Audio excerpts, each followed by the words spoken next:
Good afternoon. Our project today is a ceramic pot heater.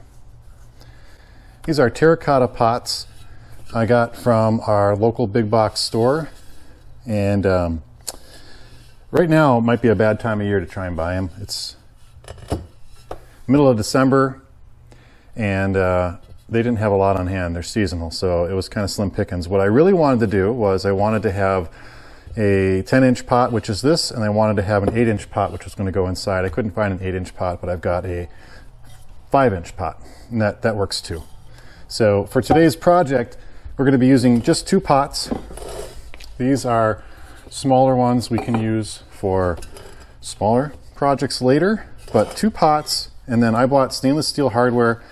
The reason I bought stainless steel is I didn't want any type of a finish or coating on the hardware to burn off when the heaters were being used. And things like a zinc coating perhaps, or some other type of rust prohibitive coating that they put on them, I was concerned about that coming off. So I went with stainless steel. I suppose you could buy something that has got a zinc coating on it and then just heat it up a couple cycles outside to burn it off. You know, if it was galvanized or whatever the case might be, I suppose that would work. I just didn't want to go that route. I went with stainless steel. So what I'm going to be using is, I've got stainless steel bolts, hex bolts. These are 5/16 by 2.5. I have 5/16 by 1 1/4 stainless fender washers. I have 5/16 by 1 1/2 also stainless fender washers. A little bit larger though. I think I said 1 1/2. These are 1 1/4. So 1 1/4, 1 1/2. Honestly, you could have just done it all with either. The reason I got the larger is the hole in the bottom of my large pot seemed like I'd want a larger washer. Turns out I think the 1 1/4 would have worked. In fact, I got a 1 1/4. It would have worked. So I went with 2 different sizes. 1 1/4 would be okay. I went with 1 1/2 for this, and I went with 1 1/4 because I needed to do the same thing on this pot. And then I have 5/16 hex nuts, stainless steel, all of it stainless steel. So what you want to do is, the idea behind this is you're going to have some type of a heat source right here, whether that is a candle or a series of candles, tea lights, whatever it might be. And then this is going to be on top of it with the heat source, and then this heat is rising. It is getting trapped inside the pots, and having 2 pots, it just creates almost a radiant type effect where the heat is in both, and then it heats outwards and it stays hot a lot longer, which is why these terracotta clay pots are really good for retaining heat. So even after the heat goes off, candle goes out, these stay warm a long time. But we'll see in a minute what it looks like finished, but essentially it's going to look like that. So first thing I'm going to do is I'm going to take this is my larger one. So this is my 5/16 by 1 1/2 washer. I am going to put that at the top.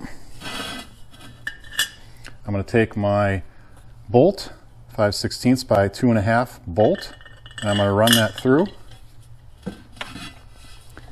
And then I am going to take another washer, same size, run it up there, and then take a nut and run that all the way up there. So essentially I'm just pinching those 2 washers around the terracotta pot, keeping it all in place with this nut. You don't have to go crazy tight. This is just a clay pot. Make sure you've got it centered. I'm going to loosen it just a bit. Make sure you've got it centered. The idea is that these washers plug that hole up.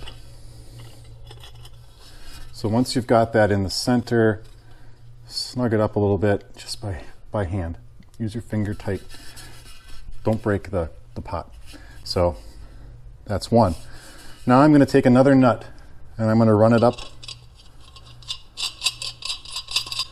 the bolt, and I'm not going to go all the way to the top. The idea is that I'm going to end up creating a space between the 2 pots up at the top. There's going to be a space at the top and there's going to be a space around the sides. That's what I want. So I'm leaving it probably 1 inch away from the other nut that's in there. And I'm going to take another washer, and then I'm going to take my clay pot, second one, I'm going to slide that up. And then take the other washer and the other nut. And then now I'm pinching the second clay pot between the two nuts and washers, similar to what I did for the first one. And that ends up creating two pots, one inside the other. And I'll just slide it up a little bit more. Kind of looks like bells almost. You'll notice that I don't have them flush. This one's a little bit higher. I think that works nice because it allows the heat from your heat source to get up around and in between these two. Heats up this one really good. Then the heat is going to flow up into the second one really good. Now, what we would do is we would take our bricks,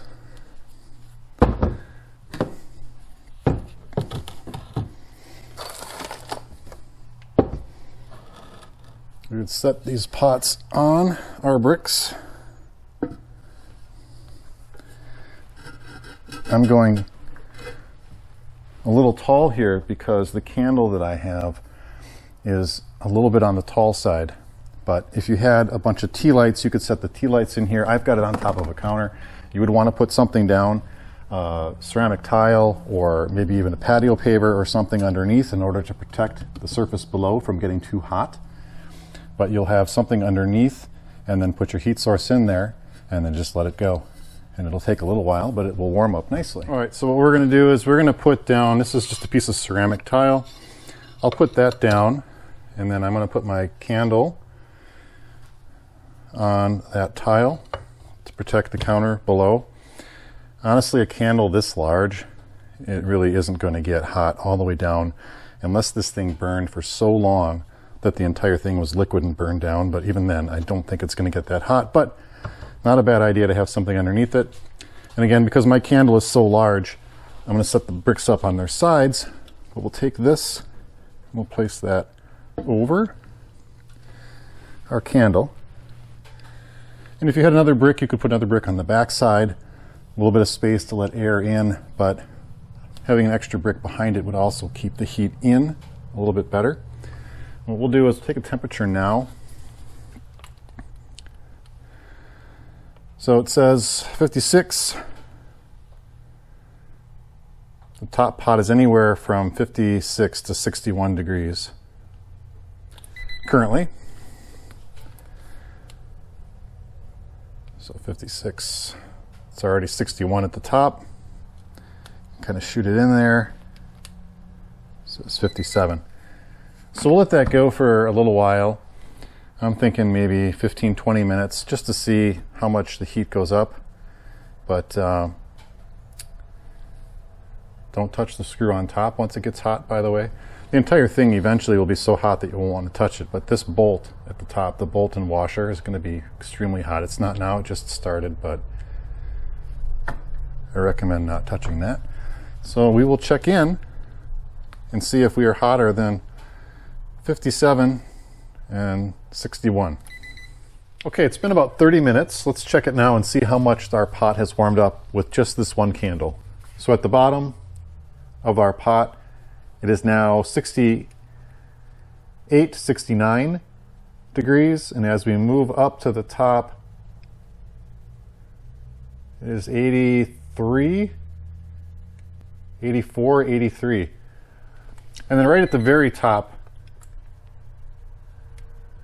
it is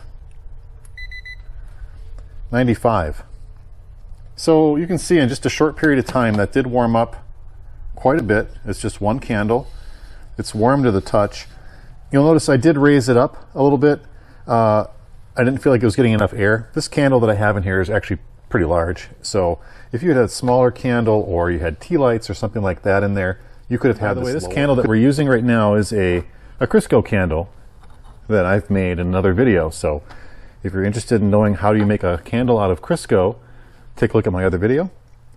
But with that, I think only other thing I'll mention is if you wanted to, you could put multiple candles, you could put multiple wicks into a candle, you could do different things like that. I mentioned putting bricks behind it. You could do that to try and trap more heat in. And then obviously the longer you let it go, the warmer it's going to get. It's doing a pretty good job now. You could also put another piece on top. That might help also retain some of the heat. I've got a base for that inner pot. You could do something like that. That also might trap a little bit of heat in between and help radiate the heat, and then it'll be giving off heat. It is really warm on top.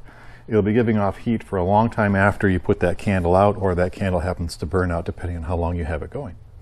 One additional temperature measurement I want to do is I want to shoot this inside, and we'll see how warm it is in there. Looks like it ranges anywhere from 111, 112 at the bottom of the inner clay pot